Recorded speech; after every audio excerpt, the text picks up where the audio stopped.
We finally made it. Eventually, you will laugh about the wedding reception you had to pre-plan, postpone, and plan again. But hopefully it's a party you will never forget. And how else would you want to start your happily ever after? Happily ever afters are something I had to think a lot about when writing this speech. Usually while I read bedtime stories and took my kids in at night, something you may find yourself doing sooner rather than later.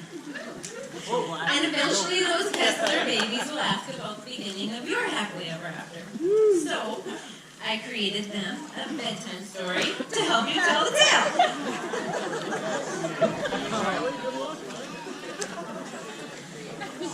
Everyone knows the story of the beautiful princess who lived happily ever after, but nobody knows the story of her little sister. Once upon a time, there were two sisters, two princesses in the eyes of their dad. These princesses lived in a kingdom that was full of colorful climbing trees, vast swimming lakes, and flowing potable rivers. Life just around the river bend was wonderful. The princesses spent their winters playing Barbies, their falls having tea parties in the deer stand, summers popping wheelies on three-wheelers, and springs filling their grandmother's bourbon beers, all the while dreaming of their Prince Charmings from far, far away.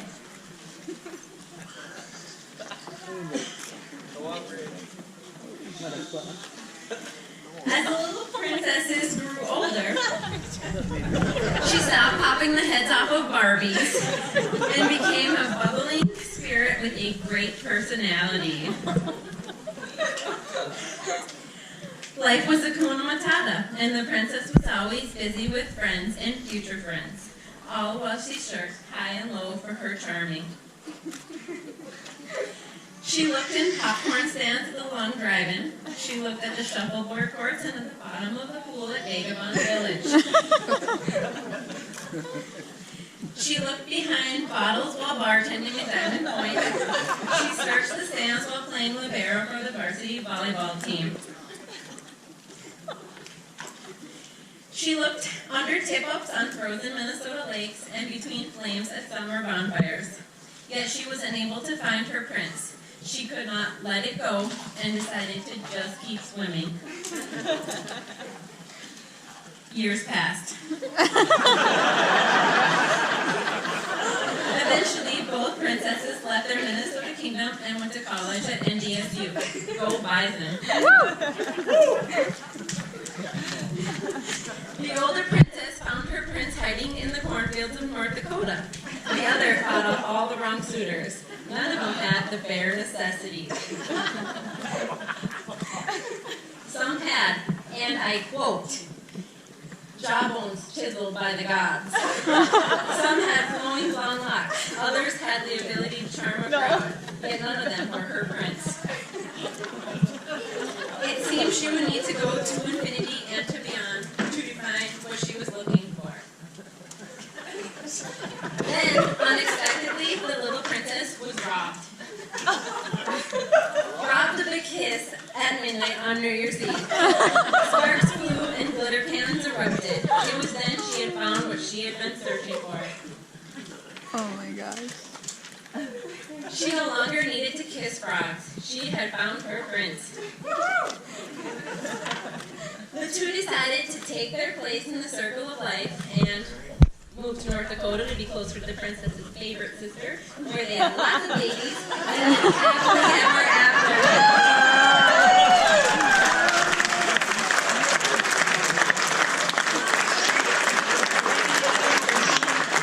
Chuck and Sam, I wish you guys the very best. And here's to your planned, replanned, postponed, and planned again, happily ever after.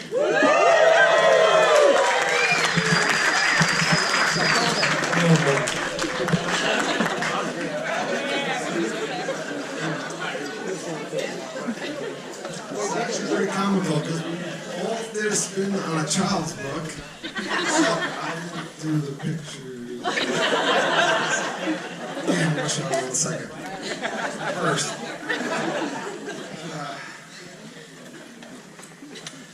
Chelsea, Chelsea. God bless you for taking this old maid child off of me. And I was thinking of how to describe my brother for people that don't know him as well as I do. I couldn't keep it short, but my cousin's friend, he happened to describe him perfectly. When he's not being a grumpy old man in a 20-year-old body, he's a little bit country, a little bit rock and roll. Leading up to one of the 15 events Sam and Chelsea planned for the wedding, I began to get a little worried because at times I had a hard time deciphering whether I was talking to my dad or my brother. If COVID pushed this wedding off too far, my brother would officially turn into Carl Jr. I think we can all agree that one Carl is enough for us. I'm happy to report back to the wider family relation that in a few short months, Chelsea has achieved unbelievable progress. In molding my brother into the husband she had envisioned upon acceptance of his marriage proposal. The patience that Chelsea demonstrates is something even Mother Teresa would applaud.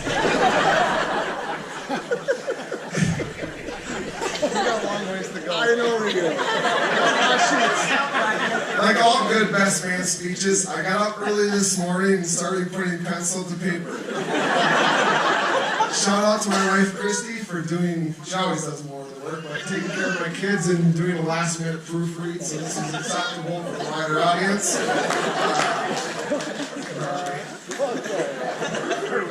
So the first thing that came to my head is, we have to hold the tri-straight record for sleeping in the same bed 15 plus years or something like that.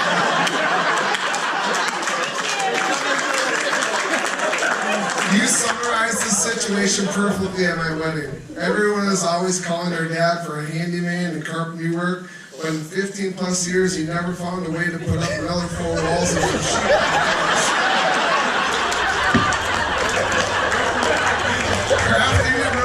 So we could each have our own. Seems to have never crossed his mind in all these years. Fast forward to 2020. My daughter has her own bed at my parents' place that was originally made in 1910. My dad found time to refurbish the bed before she was old enough to sleep in the thing. For a second, I was supposed to roast him. Yeah, I know.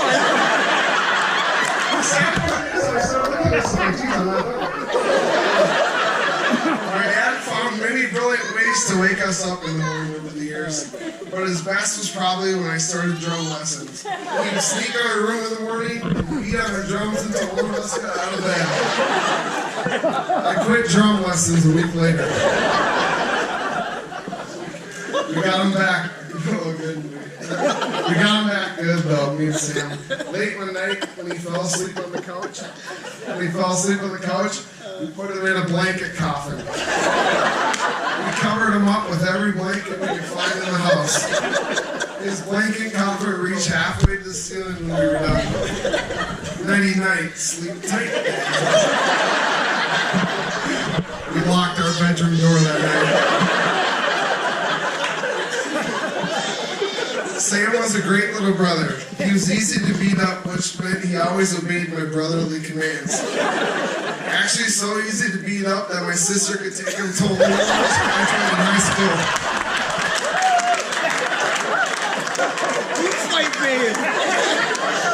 He would watch me play video games for hours on end, waiting patiently for his turn to play.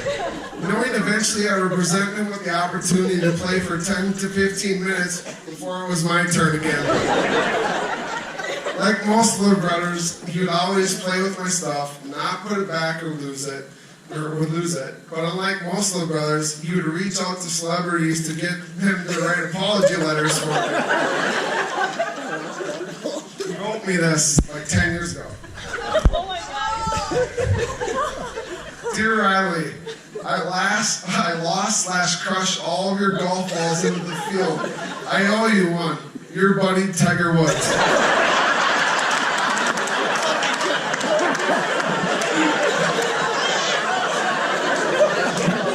I got a lot of pages. The pastor version of him. He has no problem admitting that I'm a better athlete, but in my mind, there isn't much room for debate. The guy could even walk across the top of the corner bar without being incapacitated by the ceiling fan. That fan dropped him like a stunner from Stone Cold Steve Austin. He hit the bar like a sack of potatoes and then did a fish flop to his final landing spot on the floor. Can't believe I missed that one. On a serious note, I'd like to have a quick moment of silence for the corner bar. The corner somehow knew 2020 would be a game changer. The COVID pandemic coupled with 10 Kessler Woodings would have been too much for the old place. Now I'd like to have a moment of silence for the corner. Thank you. The other thing I couldn't stop thinking about this morning when writing this speech was your nickname, Black Sam, or as some of the family would say, Black Sam. The origin story is a bore, so I'm not going to tell you how it came to stick. Due to the political climate change we find ourselves in, I was thinking this morning that the nickname Black Sam might have to come to an end. Since Trump seems to have moved on from Sleepy Joe, is now going with Hyde Biden, I think he would be alright with me stealing Sleepy. Especially if he knew it fits my brother Sleepy Sam perfectly. There are so many Sleepy Sam stories I want to tell, but one stands out above the rest. Sleepy Sam went to a party one night, and while sleeping, his pants, like a Houdini magic act, disappeared on him. Sleepy Sam walked into the house the next morning looking like Pooh Bear, just a t-shirt and underwear. You can imagine the look on Carl's face when he began his interrogation regarding the pants situation. When asking Sleepy Sam where the truck was, Sleepy Sam calmly replied to my dad that it was at the party. My dad asked what the hell was Stu doing at the party. Sleepy Sam said, well, because the keys were in my pants.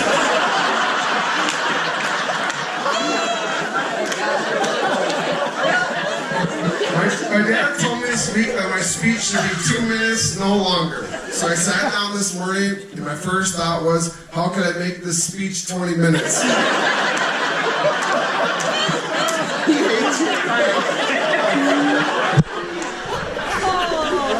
I wanted to write a clever poem for this speech, but when trying, I realized this idea would be out of reach. So instead, I took a classic kid's book and gave that shit a brand new look.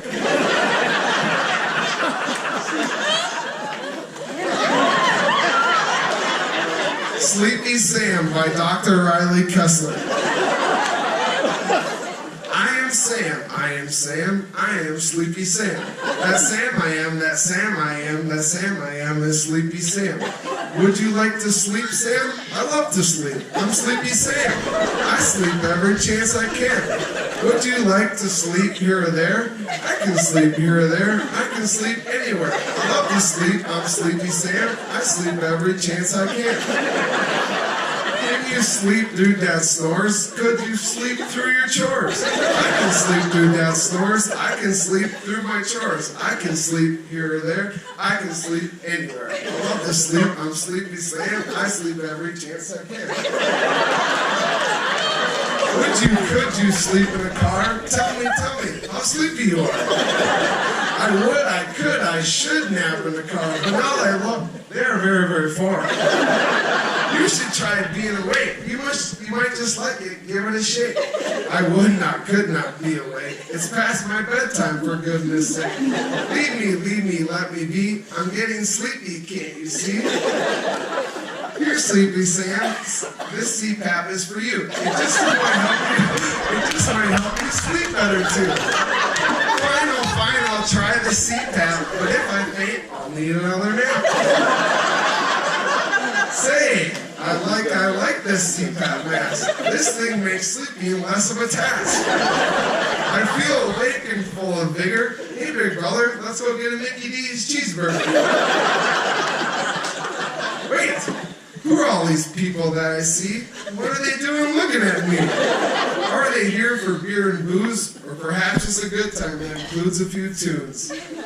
Say, Who is this pretty girl that I see? You know the one right next to me.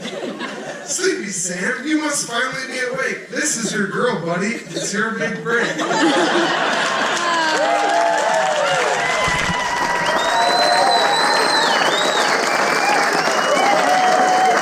Hello, Chelsea. I'm Sleepy Sam. I sleep every chance I can.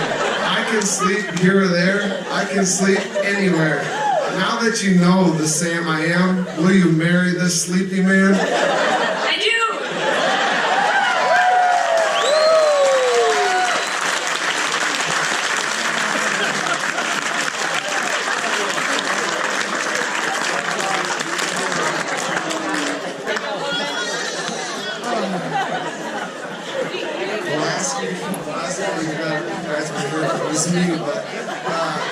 It is tradition, so I suppose as long as you had verbal diarrhea for this long.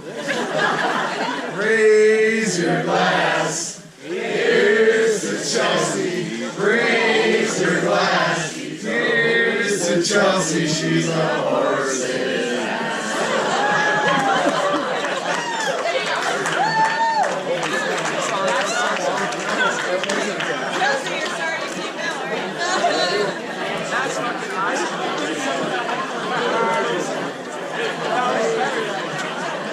We just want to say a few quick thank yous too. We have a lot of thank yous to give. We want to thank everyone here. We know that coming to a wedding is just about as hard as planning one in a pandemic. You know, from the 75 invites and date changes and location changes, and we kept the post office maybe in service this last couple months. So thank you so much for coming. We also want to thank Mark and Gail, who have been wonderful hostess. We probably wouldn't be able to have our reception without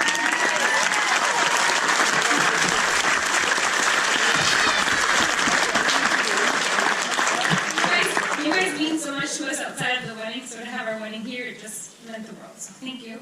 We want to thank everybody who has helped decorate the shed and outside. It looks beautiful, and we couldn't have done it without you, so thank you. You know who you are. We're here all day for the last several days, weeks, months. Thank you. We want to thank our parents, Crown Punk, Janice and Mike.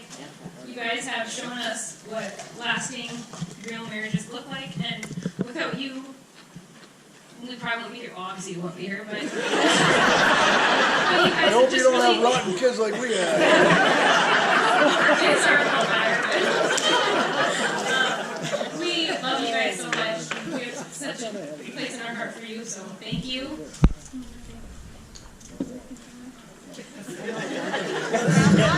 Okay, again, thanks for everyone for being here. We truly do appreciate it. We do have Christy Cab coming for the last couple hours of the night, so please, yes, it's already paid for, so you don't need to pay them. Open bar, Mother Mary and the lovely Donna will treat you right all night, so please, we have this for 400 people, we have 250, so drink up. And that's about it. If you want a cab ride, they're likely said they're going to be around that area. So there'll be a Christie cab that'll be labeled. So if they're not there, they're making their rounds. But so me and Chelsea are going to run quickly through the tent and say hi to everyone at the tables. We'll do it quick and fast so we can get dancing and get drinking. So thank you again. Appreciate it. Love you guys.